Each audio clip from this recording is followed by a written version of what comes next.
If I told you a player only gets one refresh in endgame and got no zones the entire game, do you think they'd win the match? That's exactly what Cam did, and let's find out how. Cam lands at risky and zone pulled to the top right corner of the map. Even when he was able to make it into zone, they continued to pull further and further away from him. Cam is going to be on his second zone rotate, and he sees a player in front of him, and this is a mistake I see a lot of players make. There's a player in front of you on the path towards your rotation, and you take a shot. Cam does not take the shot. This is super helpful to allow yourself to continue to be able to rotate unimpeded. When you shoot that opponent, it slows them down and it also causes them to look back at you, so it slows down your rotate. Then Cam's going to patiently wait in this bush. He's waiting for an opponent to make the same rotation path that he did. Eventually, a player does follow this path and puts himself right in Cam's sight. Big shots, 80 damage to start the fight, and Cam's going to continue to put pressure on. The opponent is also getting shot at from a different player, which helps Cam quickly jump in and close this fight ASAP. That's a quick elim, the refresh is there, then he's going to continue his rotate into second zone. And we notice he's going from brick to brick, making sure that he can refarm along the way and grab any extra loot he may need.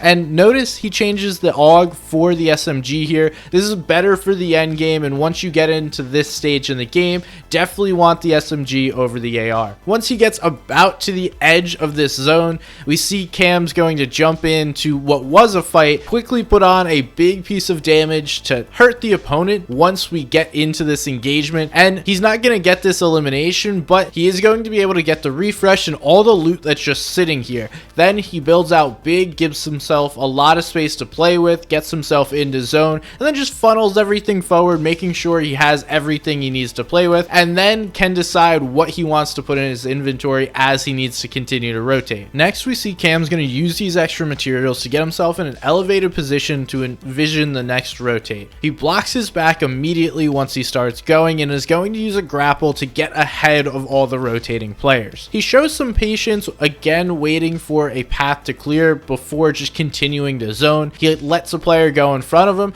and he's going to get some big damage onto this player. Again, we see this is a pretty big piece of Cam's game, starting off with big damage and trying to close the fight. Unfortunately, this time he's not going to be able to close it out because he's getting pressured from multiple different players and smartly decides to back off and wait. In zone 4, Cam gets another tough pull. He's going to have to make a long rotate across Bugle, and he could use the grapples, but there's a big chance he goes down because of how high he is. He goes down to fall damage. So smartly, he's going to be able to realize I just dropped down and I can rotate almost for free through the Bugle area. He keeps looking behind him because he knows there is players behind, but they don't wind up being much of a problem. They tag him once along the way, and he finds this great free rotate, and all he has to spend is a few builds and 1 or 2 tags, but that's not an issue for a fourth zone rotate that could have been a nightmare. Cam made this look free, and this is a very smart, intelligent rotate. Cam finally gets a somewhat favorable zone, even though he's not actually going to pull it. He's going to be able to rotate this, and once again we see him scouting the rotate before he actually makes it. Then once he goes, he's going to use a single grapple, get himself into zone,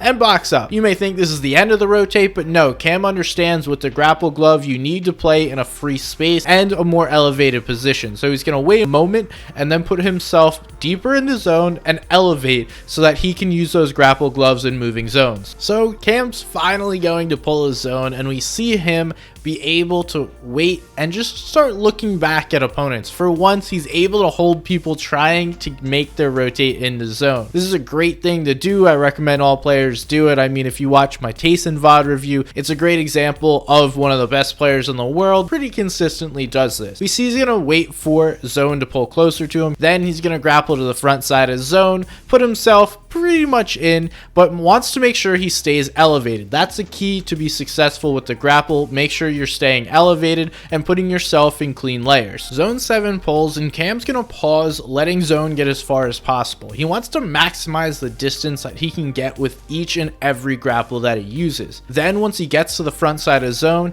he wants to look for opportunities nearby. He isn't able to find them, so he's going to use another grapple and moves to the front side once again. This is basically rinse and repeat for all of these end game zones until he runs out of the grapple. This is what we've seen from a lot of the top players. As we go towards the end of the match, Cam is going to get low on materials and grapples. He recognizes this and starts to drop onto lower layers. So you've seen him playing higher layers. He starts to go down just a little bit to find a refresh. As he begins to drop layers, he finds an opportunity, gets big tags onto a player boxed in wood. This keys Cam in, knowing that he has more HP than his opponent, and decides to jump in, clean up this player. This is his one and only refresh during this endgame, and the fact that he was able to make it this far and win this match with only one refresh is incredible, and this one comes pretty freaking late. He's going to use his last grapple after he collects himself and gets to the front side of zone. He figures out what exactly is going on around him